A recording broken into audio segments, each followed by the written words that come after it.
everybody. This is Paul Photon Davidson here of Atomic Comms.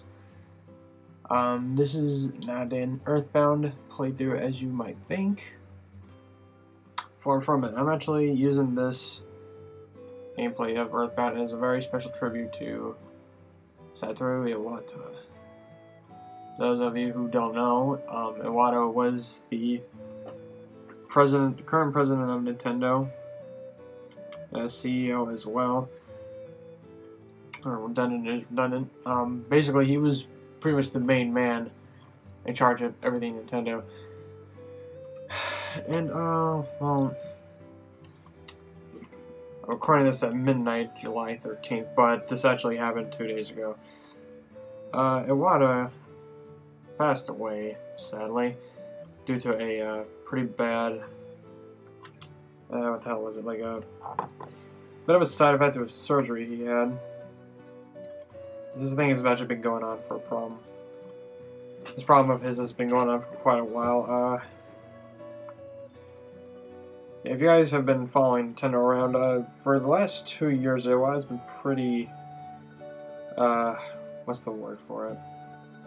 Pretty distant, at least in terms of doing presentations. I'm sure we've seen him in a bunch of directs and all that, but in terms of making actual appearances, at least here, stateside and all that, he's been pretty out of it. Reasoning for that is because of his, of a tumor he had in his bile duct.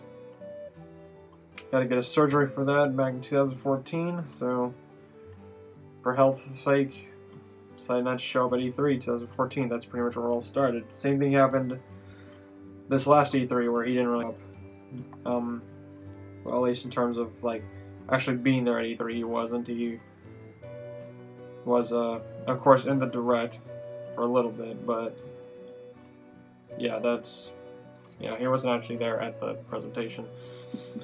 It was kind of a shame too. He was supposed to be there next year to reveal the NX, because he said that he only really wanted to be there for the really special occasion, and I guess you can call the reveal of your next console a really special occasion. So it's a shame. I was really looking forward to that, and so yeah, freaking was born 1959, died just a few days ago, 55 years old. Not that old, to be honest, but doesn't look that old either.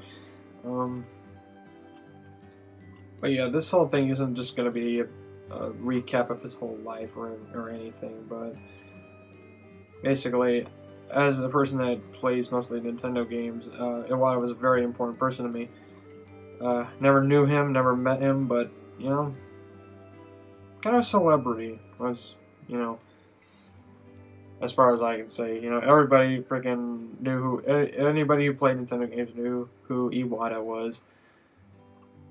You know, he began work as the president of Nintendo, I think, back in 2002, I believe. You know, he originally worked at HAL Laboratory, you know, where Kirby, you know, the developers of Kirby, and reason why I'm showing Earthbound off right now is because he was apparently the main programmer for the game.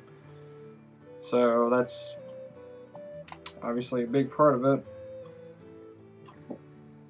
And, well, yeah, and he also worked on some of the Pokemon stuff, too. But, yeah, he didn't end up actually, like, being totally well-known in the Nintendo realm until early 2000s, where he succeeded the previous president of Nintendo, Hiroshi Yamauchi, sorry. Yeah, May 2002, so yeah, for an entire 13 years, he's been pretty relevant and everything. I, of course, did not know who Iwata was until 2012, or whenever the Nintendo Direct started, but it wasn't the Direct that I first heard of Iwata. It was actually from a meme. I think it was his banana meme, where he's holding the bananas. That was where I first saw him. At least that's what I can recall. And then I got curious about the Nintendo Directs, and I watched that, and yeah, that's pretty much where I saw him do his directory and please understand, and boy, that was,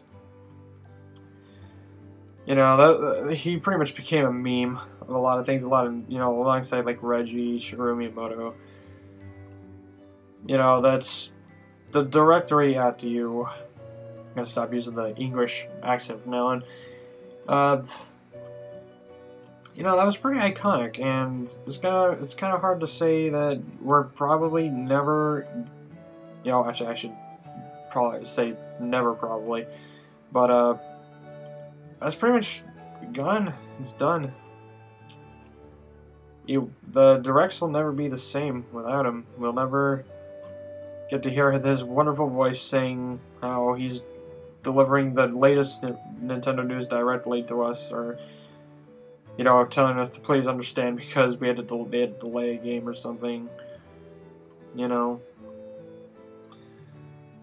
I don't know who's going to be taking over for him. I don't know who's going to be in charge of that. And from what I heard, apparently there's a lot of I mean, this is like a year or so ago. Apparently a lot of people didn't want Iwata working as the president of Nintendo, because apparently they were really questioning all of his choices and all that. And I can kind of understand that, you know, the whole him trying to move, you know, I'm not sure if this is totally his fault, but moving away from, you know, more competitive, more hardcore gamers, you know, with the Wii, the Wii U, that really weird as hell Vitalizer, the thing, whatever the hell the name of it was, that tested your blood pressure or whatever it was. I mean, I doubt that was his decision, but I don't know. He probably had something. The thing said to get his okayed anyway, so, I mean, I can kind of see why he's got it, but you know what? He's done a lot of really awesome stuff, though. Like, you know, even before he was working as the president, you know, like I said, he worked on Earthbound, which is a really huge cult classic. And he also, you know, worked at HAL, helped with a bunch of Pokemon games, mostly the console ones. But he did do some stuff with the handhelds, you know. And then didn't make the best decisions, but you know, as of recent, I think he actually really was turning around, like the whole wanting to branch out into different mediums, you know, with all of the Nintendo characters, you know, with like the Universal Studios park, and maybe even making movies or cartoon series of the show, of the different IPs and stuff, which actually would have been really awesome, which probably will happen. But you know, and the mobile gaming stuff, you know, all stuff he said he wanted Nintendo to do to try and regain focus, try to set it in a new direction, so that way things didn't seem as stale. They can branch out and do all these new things. It's sad to say that he probably won't be able to see any of that, you know, in a fruition, you know, see his plan go through. It's quite unfortunate. And I would have loved to have met the guy. I would have loved to have learned more about him. But yeah, so as of right now, he went away peacefully. He's gone out of our lives. He accomplished a lot at Nintendo. Whether he helped or hurt it, I can't say. I definitely think he did a pretty good job, and I can understand his ruling on a lot of things. But this is really sudden. I first heard about this at Skype, actually, about his death, and yeah, this is really unfortunate. But anyways, this has been a bit of a recap on Iwata, all things Iwata. Rest in peace, condolences to him and his family, all his colleagues, and I hope things turn out well for Nintendo from now on. Anyways, this has been Paul Photon Davidson at Atomic Comms, my thoughts on Iwata's death and passing. Leave your comments below, all your condolences and all your memories of Iwata, and I hope, for everyone's sake, that everything turns out really awesomely. So, thank you guys for watching, and have a good night.